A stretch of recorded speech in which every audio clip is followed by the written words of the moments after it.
Warning. The following content may contain elements that are not suitable to some audiences. Listener discretion is advised. Hello everybody and welcome back to the Two Depressed Girls podcast. My name is Amy and I'm here with April. Hello there. That's going to be my signature from now on. So thank you for coming back. This is going to be a part 2 of our last episode, which was about JonBenét Ramsey. This is the continuation, so if you haven't heard the first part, go back an episode and listen to that one first. Alright April, take it away. So I kind of left y'all on a cliffhanger. Sorry about that. But we kind of wanted to split this up because we wanted to really give you the backstory, and then we kind of wanted to go into the part discussing how the investigation by the Boulder police pretty much failed the case, how it provided a lot of issues, I would say. I kind of left off saying the governor had the grand jury decide whether or not John and Patsy Ramsey would be indicted to have charges against them for the murder of their daughter. And surprise, surprise, it surely was surprising to the people in the community, people involved in the case. There wasn't enough evidence to substantiate a case to take them to trial. So this is for another number of reasons.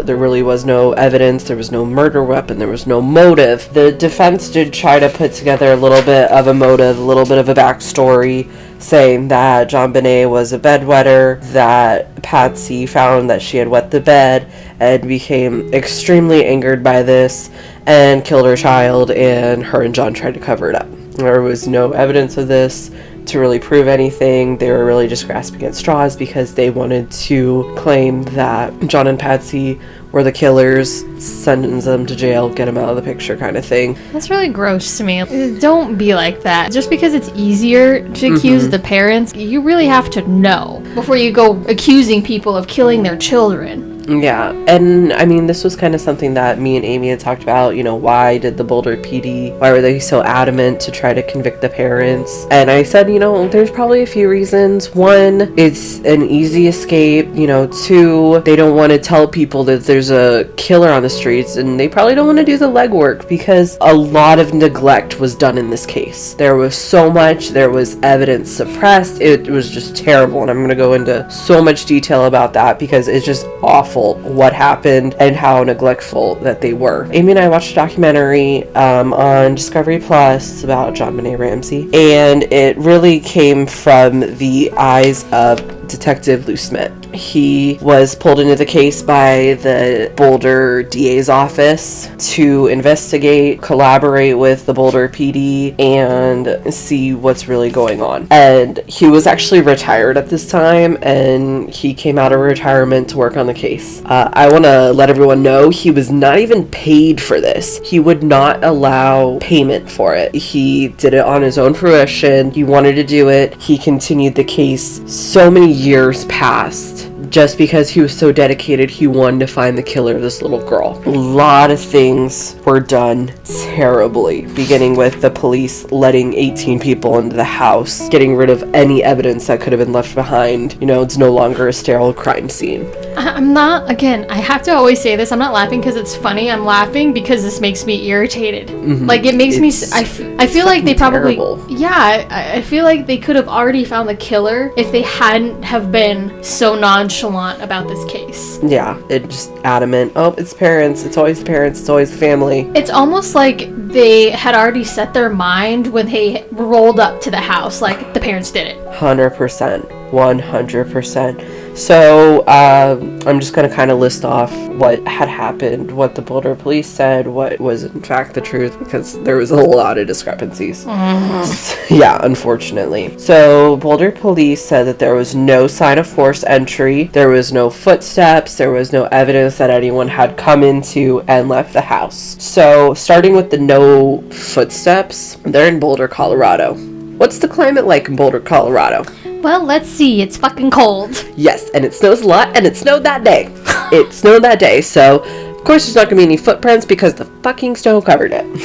Duh. I'm a little bit mad about this, and I'll be kind of like cavalier, but and sarcastic, just because I'm like, how bad you have to fuck up a case. So there was no sign of entry or no sign of exit. The basement in which JonBenét was found, the window was open. The window was left open. But oh no, there's no there's no entry, there's no exit. Yeah, there fucking was.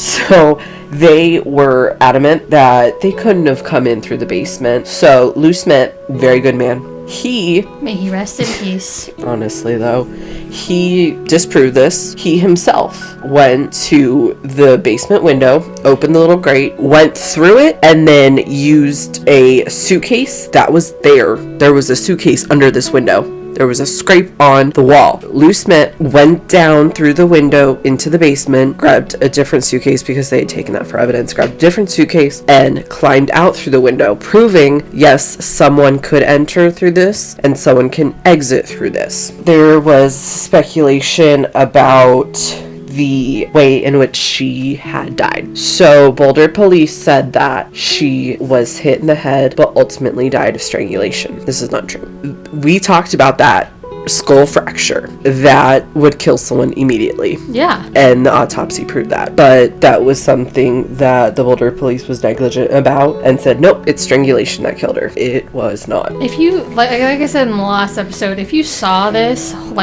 photo, there's no way anybody could live through that. There's no way. There's the term, your head is, you split your head open. I mean, a little bit more and it would have been cut in half. I am sure, this is going to be very graphic, I am sure her brain was exposed by this strike to the head. She was strangled prior to, and they knew this because there were marks on her neck. It wasn't from the rope. Well, there were rope marks, and it wasn't from the person. It was from her clawing at her own neck to try to loosen it. She would not be able to do this post-mortem after she was struck in the head. With the other event that happened during her death, well, prior to her death rather, she was sexually assaulted. There was DNA evidence of this. The police took evidence from everyone in the family, and the DNA that was taken from her underwear was foreign. It was not connected to anyone in this family. The Boulder Police Department suppressed that evidence. They did not want anything to stray from the theory that the parents did it. They didn't bring it up in court, which aligned itself with there's not enough evidence to convict them because the DNA did not fit their theory. Another thing that was very odd was the contents of JonBenét Ramsey's stomach. So if you remember in the previous episode, I had told you that JonBenét was out with her family the night before on Christmas, fell asleep in the car, and then was brought up to her room by her father where she continued to sleep. The contents of her stomach showed she had pineapple. There wasn't any pineapple at the dinner. There was pineapple at the house because Burke, her older brother, had eaten a cup of pineapple and a glass of milk. There's speculation that JonBenét woke up in the middle of the night, went downstairs, had a snack, and possibly ran into her attacker. There was marks that were found on both JonBenét's back as well as her face. Lou Smith had kind of deduced that these marks were consistent with a stun gun or a taser.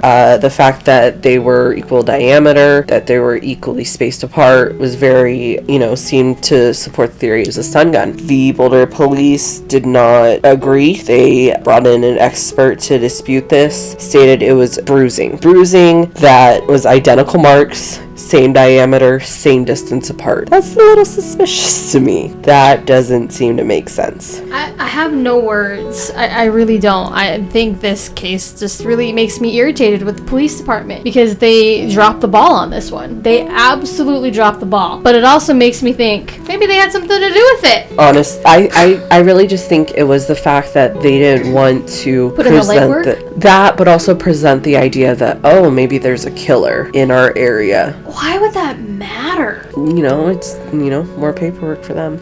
I ultimately don't know. They had, at this point, they were getting really pissed off with the DA's office and Lou Smith because they were disproving their theory. They were disrupting their investigation. They weren't following suit with what they were looking for. And so they were doing everything they could to discredit them, which is really weird because they're supposed to be like working together. It's the DA's office. They even went so far as to bring in a forensic psychiatrist. They said it was to analyze the case. No, it was to psychoanalyze Detective Smith. Oh my god. What the hell? They didn't even provide the DNA testing to the DA's office for months. The evidence concluded it was foreign DNA, and they didn't even tell them. Like, they found it out in May, and they didn't release it to the DA's office till July. See, that's another thing that makes me think somebody at the police department had something to do with it. Because why the fuck are you withholding evidence? It's very possible. This is all speculation. Yes. No allegations here. No. This is just a theory. Yeah. It's a conspiracy theory. Let's say that. Well, there is a lot of substantial evidence that shows that what truly happened. Yeah. That very heavily contradicts with what the Boulder Police Department was saying. I'm really upset with the Boulder Police Department, at least from back then. Yeah. Hopefully they're doing better. Well, I'll kind of get into that. Oh god. Oh no. So, something that was also part of the story that proved, I'm doing air quotes, that the parents did it was, well, why didn't you hear your daughter being abducted? Why didn't you hear her screaming or this or that? You know, you would know if this was happening. May I repeat, they are in a 4-story, 7,200 square foot house. The DA's office did a lot of investigation on this, and there were reports from the neighbors that they did hear a scream that night. They heard a gut-wrenching scream that was cut off. So, in the basement, very close to where JonBenét Ramsey's body was found, is a furnace. From that furnace, there is a pipe that leads to the exterior of the house. So, there's a vent there, right where JonBenét Ramsey's body was found. The detective said this acted as like a megaphone to the outside, pointed directly at the neighbor's house. So audiologists came in and did an investigation. From the top floor of the house, you couldn't hear anything. They did testing, they did noises, screams, everything. You couldn't hear anything from the top of the house. That makes sense. You go across the street, you hear that shit clear as day. It is a megaphone. Yeah. And they heard the scream cut off. The belief with this is JonBenét was screaming. She was being strangled with that rope. The scream cut off when a blunt force object hit her in the back of the head, cracking her skull and ultimately killing her. I just got so nauseous, bro. It's so tragic. And, the murder weapon was never found. This also supported the claim with files not being charged against the Ramseys, as well as there was no motive. There wasn't enough substantial evidence. So, was there any reports on how long she had been dead between when they found her and when she died? I didn't hear anything about the autopsy, the time of death. Yeah. It was just they found her after 10 o'clock in the morning, because that's when they were supposed to have been called. That's when the police told John Ramsey, maybe start looking around your house instead of them doing it themselves. Well, the reason I asked that is because they couldn't find a murder weapon. If it was the family, they wouldn't have had time between the time they called 911 and the time the cops got there, right? Or was it a long time before the cops got there? I don't remember. It wasn't very long, because she was very hysterical on the phone. Yeah. They let him know, we'll have a police officer. They only sent one police officer, but there was one police officer that was there. They waited for the call that never came. Right before the trial, the head Boulder detective resigned because he said that the DA's office was interfering with the case and he was fed up with it. That's a little sus. Yeah. Just saying. It's a little bit interesting because, the DA's office, they were trying to find the proof. Lou Smith found all this evidence to support the theory that there was an intruder in the house that came in. Patsy let people come into her house. She did tours during that time so people could see her decorations, and, she took pride in her house. And while they felt that they lived in a very safe neighborhood, because it was a very affluent neighborhood. You know, everyone had a lot of money. They felt very safe, and she was very welcoming to everyone. And the thing with the ransom note was they asked for $118,000. $100,000 of that in $100 bills, $18,000 of that in $20 bills. That was a very specific number. That was John Ramsey's bonus for the year. That makes me think it was like somebody in his company. Could have been someone in his company. It could have been someone who, you know, got into the house, who looked through his office, saw that number. Oh, he's got this extra money laying around. Well, I mean, JonBenét, she did the pageants and she performed at malls, right? Mm-hmm. And it's like they were already kind of a well-known family to begin with. I feel like anybody could have realized who she was, been like, they have money. Oh yeah. There was a release done on the company that John Ramsey worked for, saying their sales hit over $1 billion in 1996. That's a ton of money back then. Yeah. There is a theory out there that they were really trying to kidnap her. They were going to bring her through that window too, because when they strangled her, it's possible they weren't trying to kill her at that time. They were just trying to shut her up, knock her out. Yeah. And so when she screamed into that furnace, into that pipe, they were like, projected. Shit. Yeah. So, you know, they used whatever object it was to crack her in the back of the head, and it killed her. And so they hastily got out of there. There's the scrape of the footprint. There was also a footprint beside where JonBenét was found that didn't match any of the shoes in the Ramsey's house, but they chalked it up to, they probably threw those shoes away. There wasn't really any investigation done on the footprint. Did you look in the trash can for the shoes? And so it was just, you know, another negligible evidence that they did it. But another thing that I can't entirely blame the Boulder Police Department for this, but it is also kind of messed up. They got so many anonymous tips. Thousands, it was reported. 98% of those tips were never called back. They were taken down, but they were never contacted. I don't know if that's just too much for them to handle, to investigate, or if it was just really sheer laziness. Of course, there wasn't enough evidence to bring them to trial to indict them. So during this trial, during the grand jury, the DA's office kind of distanced themselves from Lou Smith a little bit, and he kind of noticed that there were people who were completely on board with the intruder theory, who are now like, let's just say that the Ramseys did it. And so they tried to get an injunction against Lou, saying he needed to turn over all of his evidence to the Boulder Police Department. This was a very scary thing because they'd already shown their true colors of they're not willing to investigate anything other than the family. He didn't want to. He's like, no, I'll present my evidence in the grand jury. To the grand jury. I will do that. I'm not giving it to you. And so they're like, okay, we will allow you to present it. You have a time slot. The prosecution against the Ramseys had months to prepare and provide their evidence. Lou Smith was given 3 hours. What the fuck? Yeah. He was allowed 3 hours, and he provided his evidence, his theory, and of course the prosecution tries to dismantle it, saying, the DNA is not admissible, it doesn't prove anything, even though it's proven to be foreign DNA.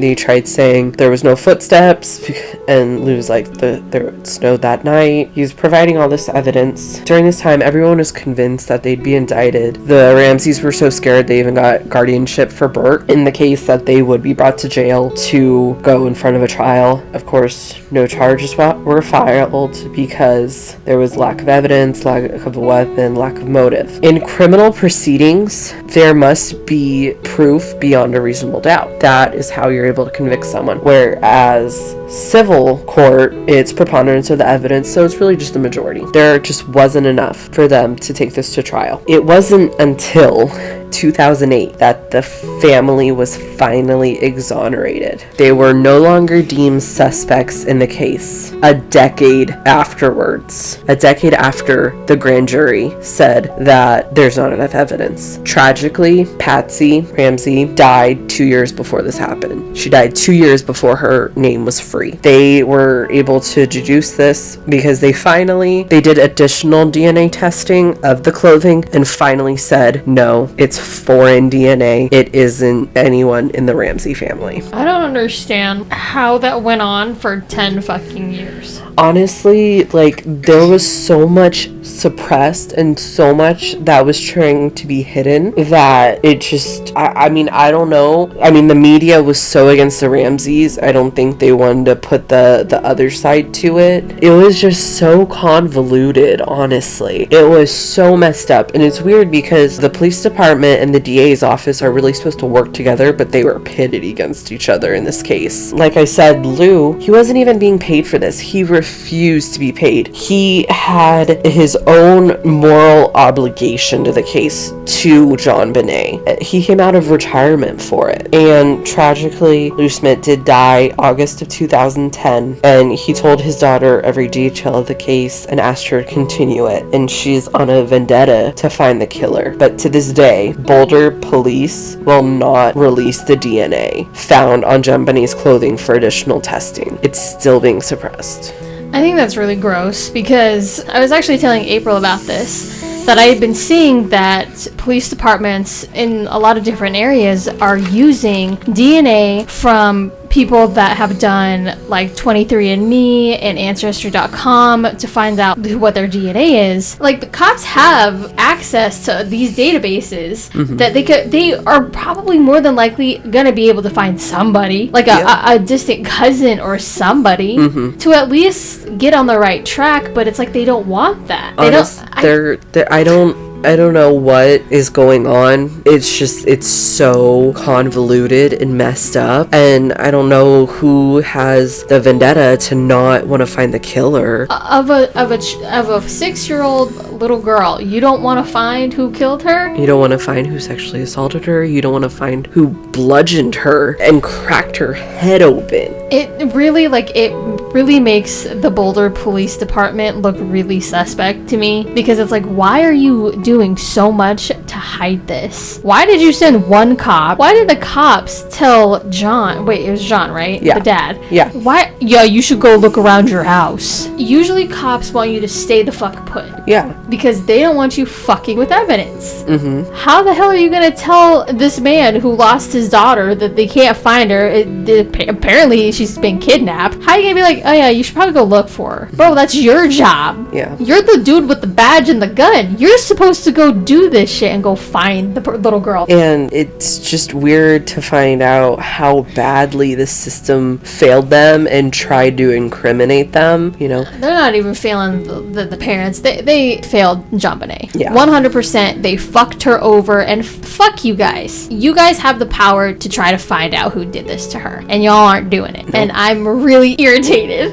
Yeah, it was such a messed up situation. Like, I remember this case from when I was a kid. I remember like seeing it on the TV, and my mom that Christmas hugged me extra tight because of it. It was like this huge story that this all-American little girl just wound up dead in her home in the basement. Yeah, it was like nationwide. Like, her face was plastered on all kinds of magazine, People, Newsweek, everything. It was a nationwide and a global story. It was just so crazy that, you know, this little girl in wealthy neighborhood was found dead. I believe that hopefully her and Lou are up there yucking it up in heaven, like, look at these guys, it's ridiculous. You know, yeah. It's sad to think that there was a little girl that lost her life that day on Christmas. Yeah. Or the morning after Christmas. My heart hurts. May she rest in peace, because no child deserves to go out like that. The thing that weirds me out, though, like with the whole ransom note thing, the person already knew that she was dead, so why even bother? So I think it's possible, like, okay, so they used the sun gun on her, they tied her up, wrote the note, left it, and was preparing to take her through the window, and she woke up and screamed. That's kind of like what my thinking was, because ultimately... But they had time to sexually assault her? I don't know how long a stun gun works for, and she was hit with it twice. In the face and back.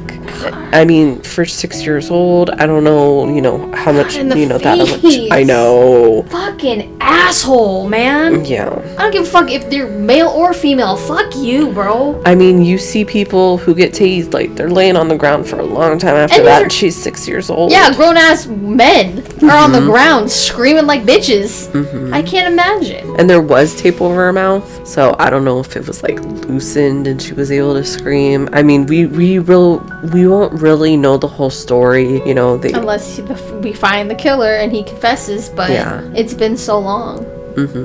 While it did take a decade for the Ramseys to be exonerated, it's good that all their names are finally clear. Would have been great if it happened a little bit before Patsy, prior to her passing, and not just think that everyone thought that she killed her child and everything. It's so weird. I never suspected them ever. No. Burke was, he was a little weird, but when you really think about it, it really does seem that he was on the spectrum. You gotta remember, this was back in 1996. Mental health wasn't a thing back in 1996. It just wasn't.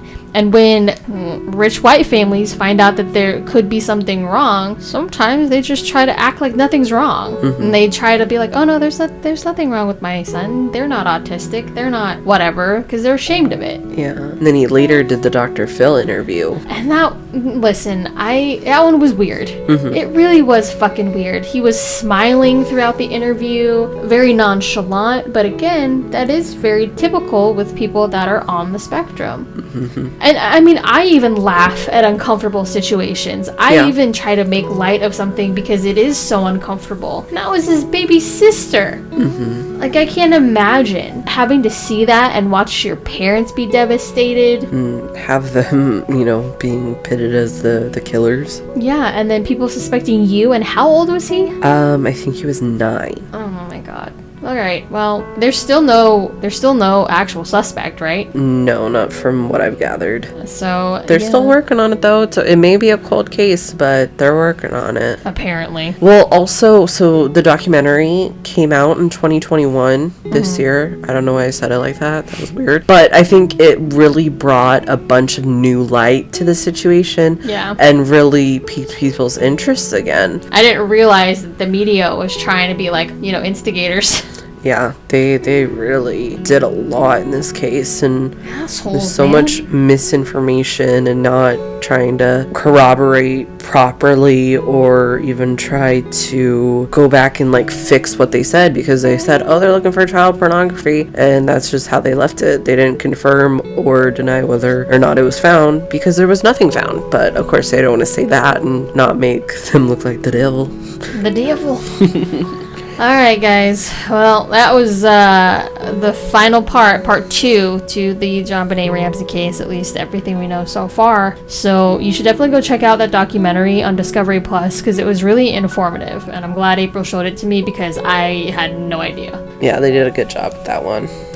Alright guys, don't forget to check out our social media links. I will put our link tree in the description of every description box? Yeah. Wow. It is late, guys. I'm so sorry. My brain's not all there. Anyway, join us next week for another episode. Thanks very much for joining us. Bye.